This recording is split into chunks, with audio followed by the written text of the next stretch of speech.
Hello students, नमस्कार। मैं Ramanand Kuldeep BA part third year के विद्यार्थियों के लिए जो सम्राट पृथ्वीराज चौहान राजकीय महाविद्यालय अजमेर के स्टूडेंट्स हैं, उनके लिए फिलॉसफी में सांख्य योग को लेकर, सांख्य योग दर्शन को लेकर एक और वीडियो लेकर उपस्थित हुआ हूँ। यद्यपि पिछले कई दिनों से कुछ सरकारी कार्यों में अन्यत्र व्यस्त होने के कारण मैं वीडियो अपलोड नहीं कर पाया था। फिलहाल एक और विषय, आज हमारा जो टॉपिक है वो है सांख्य दर्शन में त्रिविध दुखों का स्वरूप। हमने पूर्व की क्लासों में देखा था कि सांख्य दर्शन 3 प्रकार के दुख मानता है और उन 3 प्रकार के दुखों से आत्यंतिक और एकांतिक निवृत्ति दिलाना ये सांख्य दर्शन का प्रयोजन है।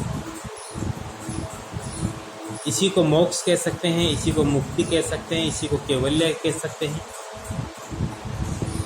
प्रश्न ये है कि ये 3 प्रकार के दुख कौन से हैं, इनका स्वरूप क्या है। तो सांख्य में जो 3 प्रकार के दुख बताए गए हैं उनका नाम है आध्यात्मिक दुख, आदि भौतिक दुख और आधि दैविक दुख। यहाँ एक बात याद रखनी है विद्यार्थियों, छात्रों की, वो ये कि ये जो 3 प्रकार के दुख हैं ये केवल सांख्य ने दिए हैं ऐसा नहीं है। संपूर्ण भारतीय दर्शन में इन तीनों प्रकार के दुखों को स्वीकार किया गया है, पर सांख्य दर्शन जो है वो थोड़ा व्यवस्थित रूप से, थोड़ा विस्तृत रूप में इन दुखों पर चर्चा करता है। और चूंकि सांख्य का प्रयोजन भी उसने यही बताया है, त्रिविध दुखों से आत्यंतिक और एकांतिक निवृत्ति, यानी इन 3 प्रकार के दुखों से हमेशा हमेशा के लिए और निश्चित रूप से छुटकारा दिलाना, यही सांख्य का उद्देश्य है, प्रयोजन। तो 3 प्रकार के जो दुख है वो है आध्यात्मिक दुख, आदि भौतिक दुख और आधि दैविक दुख। सर्वप्रथम आध्यात्मिक दुख की बात करते हैं। सांख्य ने इनको पुनः 2 भागों में विभाजित किया, वो है शारीरिक और मानसिक। यानी आध्यात्मिक दुख वो हैं जिनमें हम संपूर्ण प्रकार के शारीरिक और मानसिक रोगों को सम्मिलित करते हैं। यानी ये दुख तब उत्पन्न होते हैं जब शरीर में कोई विकार उत्पन्न होता है। उदाहरण दिया है जैसे वायु यानी वात, पित्त और कफ, यानी शरीर के बॉडी में जब इम्बैलेंस हो जाता है, बैलेंस बिगड़ता है, वात पित्त और कफ की विषमता उत्पन्न होती है तो शारीरिक दुख उत्पन्न होते हैं। और इसी तरह से काम, क्रोध, लोभ, मोह, भय, ईर्ष्या, विषाद जब ये उत्पन्न होते हैं, या हमारी कोई मनोवांछित वस्तु, इच्छित विषय पूरा नहीं होता, प्राप्त नहीं होती कोई वस्तु जिसे हम चाहते हैं, तो जो मानसिक परेशानी हम महसूस करते हैं वो मानसिक दुख कहलाते हैं।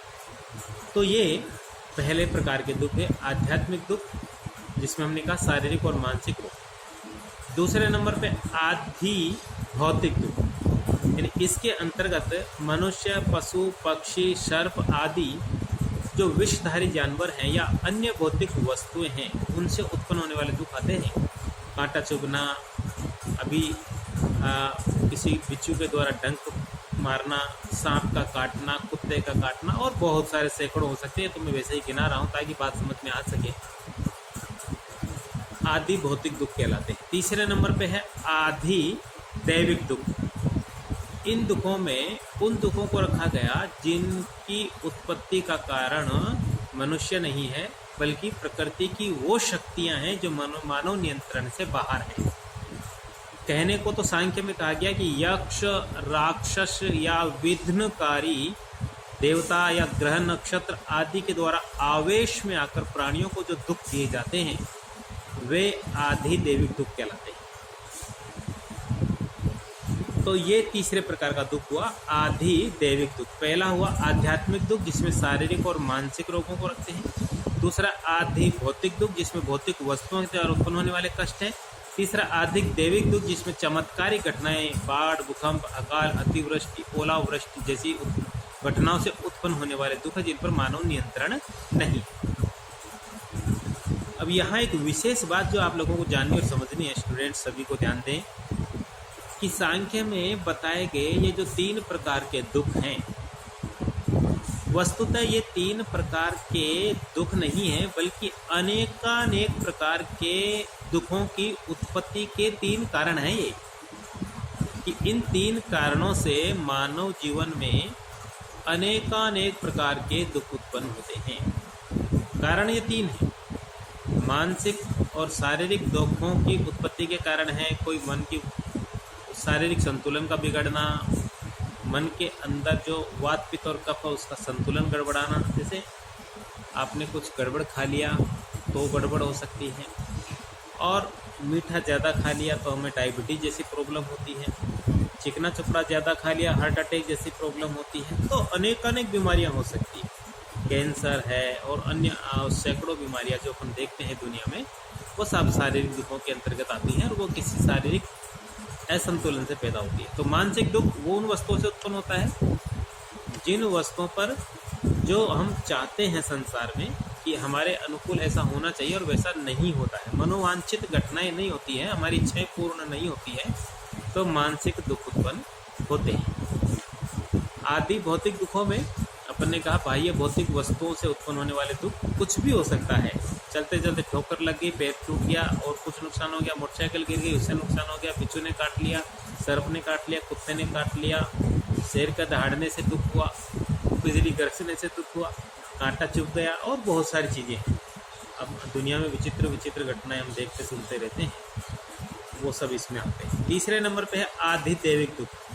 तो प्राकृतिक आपदाएं, यदि आप राजस्थान के हैं सभी स्टूडेंट्स और अखबार पढ़ते हैं तो अखबार में आपने देखा होगा कि हाल ही में जयपुर में बिजली गिरने की घटना, उसमें 40-45 लोगों का दुर्घटनावश मृत्यु हुई। तो ये भी एक प्राकृतिक आपदा है। इस प्रकार की आपदाओं से होने वाले दुखों को हम आधिदैविक दुखों में गिनते हैं। ये वो दुख है जिन पर मानव का नियंत्रण नहीं होता। तो ये 3 प्रकार के दुख हैं। सांख्य इन 3 प्रकार के दुखों से हमेशा हमेशा के लिए छुटकारा दिलाना ये मकसद मानता है। सांख्य का प्रयोजन यही है।